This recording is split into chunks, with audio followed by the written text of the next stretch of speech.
Good morning, good afternoon, good evening students. जिस समय आप मेरा वीडियो देख रहे हैं उस समय का आपको विश। आपका बहुत बहुत स्वागत है आपके अपने YouTube चैनल पर जिसका नाम है स्माइल केमिस्ट्री क्लासेस। आज हम क्लास 12 के चैप्टर 2 सॉल्यूशंस के topic vapour pressure and राउथ law पर डिस्कस करेंगे। मगर हम लेक्चर शुरू करें उससे पहले आपसे रिक्वेस्ट है कि आप यदि इस चैनल पे न्यू है तो चैनल्स को लाइक से सब्सक्राइब कर दें ताकि आपको नया वीडियो का नोटिफिकेशन अवेलेबल हो सके। और राउथ लॉ को समझने के लिए, अच्छे से समझने के लिए आप पूरा वीडियो देखिएगा ताकि आपको टॉपिक अच्छे से समझ में आ सके। अब हम शुरू करते हैं वेपर प्रेशर एंड राउथ लॉ।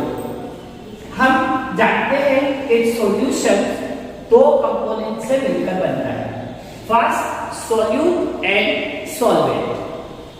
अब यदि हमारा सॉल्यूट वोलेटाइल है और सॉल्वेंट भी वोलेटाइल है, ठीक है, वोलेटाइल मतलब जिसका वेपर्स फॉर्म होता हो और नॉन वोलेटाइल मतलब जिसका वेपर्स फॉर्म नहीं होता हो, तो राउथ्स लॉ दो कंडीशंस के लिए अप्लाई होता है, नॉन वोलेटाइल और वोलेटाइल एंड वोलेटाइल। तो इस वीडियो पर हम डिस्कस करते हैं कि हमारा सॉल्यूट जब नॉन वोलेटाइल हो, जब हमारा सॉल्यूट नॉन वोलेटाइल हो और सॉल्वेंट हमारा वोलेटाइल हो, ठीक है, मतलब हमारा जो सॉल्यूट है उसकी वेपर्स फॉर्म ना हो और सॉल्वेंट जो है उसकी वेपर्स फॉर्म हो।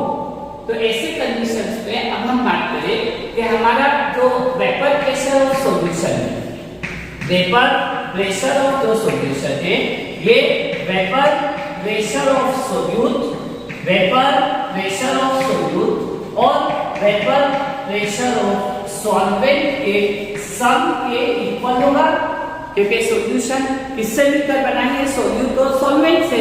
इसलिए vapour pressure of solution solute और सॉल्वेंट के वेपर प्रेशर से सम के इक्वल होगा। मगर यहाँ पर हमारा जो सॉल्यूट है ये सॉल्यूट नॉन वोलेटाइल है, सॉल्यूट नॉन वोलेटाइल है, यानी सॉल्यूट की वेपर्स फॉर्म नहीं होगी। तो ऐसी कंडीशंस में जो हमारा सॉल्यूशन है उसका वेपर प्रेशर, सॉल्यूशन का वेपर प्रेशर किस पर डिपेंड करेगा, वेपर प्रेशर ऑफ सॉल्वेंट पर, क्योंकि सॉल्यूट तो हमारा कौन है, नॉन वोलेटाइल है, तो उसकी वेपर्स नहीं बनेगी।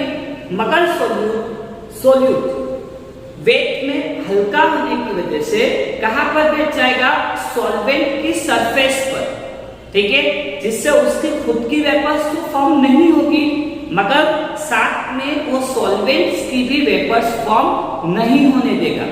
तो ऐसी कंडीशंस में सॉल्यूशन का वेपर प्रेशर सॉल्वेंट के, प्योर सॉल्वेंट के वेपर प्रेशर से भी कम होगा, जिसको हम कहेंगे relative lowering of vapour pressure. तो हम पहले बात करते हैं राउथ्स के लॉ की। राउथ के लॉ की, जब हमारा सॉल्यूट नॉन वोलेटाइल हो, ठीक है, जब हमारा सॉल्यूट नॉन वोलेटाइल हो और हमारा सॉल्वेंट जो है वो वोलेटाइल हो, तो ऐसी कंडीशंस में आपको समझ में आ ही गया होगा कि सॉल्यूट की वेपर्स फॉर्म नहीं होगी तो सॉल्यूशन का वेपर प्रेशर किस पर डिपेंड करेगा, वेपर प्रेशर ऑफ सॉल्वेंट पर। तो यहाँ पर जो वेपर प्रेशर की काउंटिंग करेंगे, हम काउंट करेंगे उसको मोल फ्रैक्शन से, नंबर ऑफ पार्टिकल्स को काउंट करेंगे हम किससे, मोल फ्रैक्शन से। तो राउथ्स के लॉ की बात करें तो non volatile solute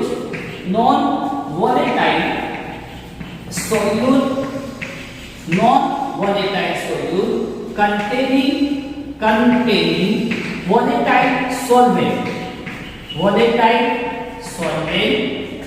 the vapor pressure of the solution, the vapor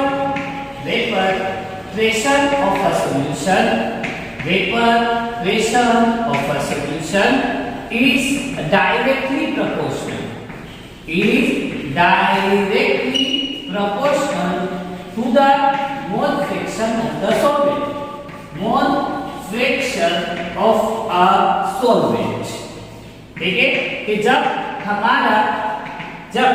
हमारा सोल्यूट नॉन वोलेटाइल हो और सॉल्वेंट वोलेटाइल हो तो सॉल्यूशन का वेपर प्रेशर डायरेक्टली प्रोपोर्शनल होगा मोल फ्रैक्शन ऑफ सॉल्वेंट के। यानी हम लोग यहाँ पर कहे कि हमारा जो वेपर प्रेशर ऑफ सॉल्यूशन है, वेपर प्रेशर ऑफ सॉल्यूशन है, ये किसके इक्वल होगा? इक्वल तो नहीं होगा मगर किसके ऊपर डिपेंड होगा? Vapour pressure of solvent. और ये vapour pressure of solvent directly proportional होगा mole fraction of solvent, mole fraction of solvent के। अब हम सॉल्यूशन के वेपर प्रेशर को P से डिनोट करें, वेपर प्रेशर ऑफ सॉल्वेंट को P से डिनोट करें और मोल फ्रैक्शन ऑफ सॉल्वेंट को X से डिनोट करें। तो ऐसी कंडीशंस में मैथमेटिकल फॉर्म आ जाएगा P is directly proportional to XA। जैसे ही प्रोपोर्शनलिटी का साइन रिमूव होगा तो एक कांस्टेंट आएगा PA is equals to K into XA, PA is equals to K into XA। अब यदि हम लोग इसको इक्वेशन फर्स्ट लेते हैं, अब हम यदि प्योर सॉल्वेंट की बात करते हैं, ठीक है, यदि हम प्योर सॉल्वेंट की बात करते हैं तो ये जो वेपर प्रेशर ऑफ सॉल्यूशन है वो इंस्टेंट हो जाएगा vapour pressure of pure solvent, जिसको हम डिनोट करते हैं P नॉट A से। और सॉल्यूट हमारा नॉन वोलेटाइल है, इसलिए मोल फ्रैक्शन ऑफ सॉल्वेंट कितना हो जाएगा? यूनिट। कैसे लिखते हैं? XA plus XP is equals to 1। Mole fraction of solvent और मोल फ्रैक्शन ऑफ सॉल्यूट का सम कितना होता है? यूनिट। मगर यहाँ पर सॉल्यूट हमारा नॉन वोलेटाइल है तो ऐसी कंडीशंस में इसकी वैल्यू 0 मान सकते हैं, तो XA की वैल्यू कितनी हो जाएगी? 1। अब हम यहाँ पर PA को डिस्टिंक्ट करते हैं P नॉट A से और XA की जगह पर वैल्यू पुट करते हैं 1। तो PA की जगह आ जाएगा P not A is equals to K into 1। तो जो आपका कांस्टेंट है K, उसकी वैल्यू किसके इक्वल हो गई? P नॉट A की। तो ये जो आपका K है प्रोपोर्शनलिटी कांस्टेंट है, उसकी वैल्यू पुट करते हैं इक्वेशन नंबर फर्स्ट में। तो यहाँ पर A की जगह क्या आ जाएगा? P not A। तो PA is equals to P not A into XA। ये P नॉट A हमारा वेपर प्रेशर ऑफ सॉल्यूशन होगा, ठीक है। P नॉट A हमारा vapour pressure of pure solvent होगा और XA जो है वो हमारा मोल फ्रैक्शन ऑफ सॉल्वेंट होगा, मोल फ्रैक्शन ऑफ सॉल्वेंट होगा। तो यदि हम डेफिनेशंस करें तो the vapour pressure of a solution, non volatile solute containing volatile solvent, तो the vapour pressure of a pure solvent multiplied by the mole fraction of the solvent। Means यदि definition करें कि non volatile solute containing volatile solvent, the vapor pressure of a solution is equal to the product of the vapor pressure of a pure solvent and mole fraction of solvent। ये हमने बात किसके लिए की? जब हमारा सोल्यूट नॉन वोलेटाइल है और सॉल्वेंट हमारा वोलेटाइल है। बात करते हैं जब हमारा सोल्यूट भी वोलेटाइल हो और सॉल्वेंट भी वोलेटाइल हो, मींस हमारा जो सॉल्वेंट है ये सॉल्वेंट भी हमारा वोलेटाइल हो और सॉल्वेंट भी हमारा सोल्यूट भी हमारा वोलेटाइल हो। तो ऐसी कंडीशंस में अब हमारा जो सोल्यूट है और सॉल्वेंट है दोनों की वेपर्स बनेगी, तो जो सोल्यूट की वेपर्स होगी वो सॉल्वेंट पर अपना प्रेशर एक्सर्ट करेगी और जो सॉल्वेंट है वो अपना प्रेशर किस पर एक्सर्ट करेगी? सोल्यूट पर। तो ऐसी कंडीशंस में हमने ये कहेंगे कि जब हमारा सॉल्वेंट भी वोलेटाइल है और सोल्यूट भी वोलेटाइल है, तो ऐसी कंडीशंस पर सोल्यूट की वेपर सॉल्वेंट पर और सॉल्वेंट की वेपर सोल्यूट के ऊपर अपना प्रेशर एक्सर्ट करेगी। इसलिए अब हम यहाँ पर वर्ड यूज करेंगे पार्शियल प्रेशर। ठीक है, पार्शियल प्रेशर, क्योंकि किसी एक कंपोनेंट का कंप्लीट प्रेशर एक्सर्ट नहीं होगा, क्योंकि दोनों कंपोनेंट की क्या बन रही है, वेपर्स बन रही है। सॉल्यूट की भी वेपर्स फॉर्म हो रही है और सॉल्वेंट की भी वेपर्स फॉर्म हो रही है। तो ऐसी कंडीशंस में अब हम राउंड्स के लॉ की बात करें, जब हमारा सॉल्यूट और सॉल्वेंट दोनों वोलेटाइल है, तो at a given temperature for a solution of volatile liquid, जब हमारा लिक्विड वोलेटाइल है, तो the partial vapour pressure of each component का पार्शियल वेपर प्रेशर, ठीक है, क्योंकि दोनों कंपोनेंट वोलेटाइल है, दोनों की वेपर्स बनेगी, सॉल्यूट सॉल्वेंट पर और सॉल्वेंट सॉल्यूट पर अपना प्रेशर एक्सर्ट करेगी, इसलिए हमने यहाँ वर्ड यूज किया है पार्शियल प्रेशर। तो the partial vapour pressure of each component is equal to the product of a vapour pressure of a pure component. जो वेपर प्रेशर होगा वो प्योर कंपोनेंट का और मोल फ्रैक्शंस के प्रोडक्ट यानी मल्टीप्लाई के इक्वल होगा।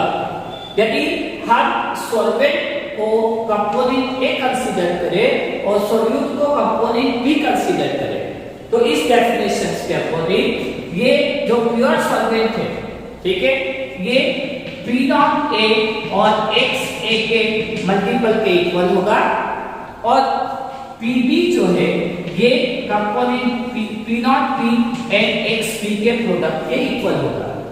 मतलब कंपोनेंट A का वेपर प्रेशर प्योर सॉल्वेंट के वेपर प्रेशर और मोल फ्रैक्शंस के प्रोडक्ट के इक्वल होगा और कंपोनेंट B का वेपर प्रेशर कंपोनेंट B के वेपर प्योर स्टेट पर वेपर प्रेशर और मोल फ्रैक्शंस के प्रोडक्ट के इक्वल होगा। अब ये कंपोनेंट A और कंपोनेंट B को हम यदि ऐड करें तो हमारा सॉल्यूशन बनेगा, मतलब vapour pressure of a solution, vapour pressure of a solution इसके इक्वल होगा P नॉट A और PB के सम के इक्वल होगा। अब यदि हम PA की वैल्यू पुट करें तो हो जाएगा P not A into XA और PB की वैल्यू पुट करें तो P not P into XB, और ये हमारा राउंड का लॉ होगा जब हमारा सॉल्यूट और सॉल्वेंट दोनों वोलेटाइल हो। यदि हम ग्राफिकली रिप्रेजेंटेशंस की बात करें तो हम एक आइसोथर्मल चार्ट बनाते हैं, ठीक है, जिसपे ग्राफ प्लॉट करते हैं वेपर प्रेशर और मोल फ्रैक्शंस के बीच में, वेपर प्रेशर और मोल फ्रैक्शंस के बीच में, जहां पर हमने ये कहा कि जहां XA = 1 और XB = 0 है, और यहाँ पर हमने कहा कि XA = 0 और XB = 1।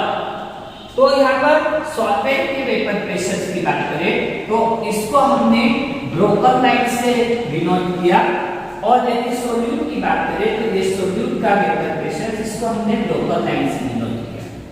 अब सॉल्यूट और सॉल्वेंट को ऐड करें तो ऐसे कंडीशंस में ये हमारा सॉल्यूशन का वेपर प्रेशर बना, जिसकी वैल्यू PA और PB के सम के इक्वल होगा। और ऐसे सॉल्यूशन जो स्ट्रिक्टली राउंड के लॉ को ओबे करे at any entire range of a concentration in temperature, तो उसको हम कहते हैं आइडियल सॉल्यूशन। और जो सॉल्यूशंस राउंड्स के लॉ को ओबे नहीं करते उनको हम कहते हैं नॉन आइडियल सॉल्यूशन। तो इस तरीके से राउंड के दो लॉ होते हैं, एक तो non volatile solute containing volatile solvent और दूसरा volatile solute containing volatile solvent.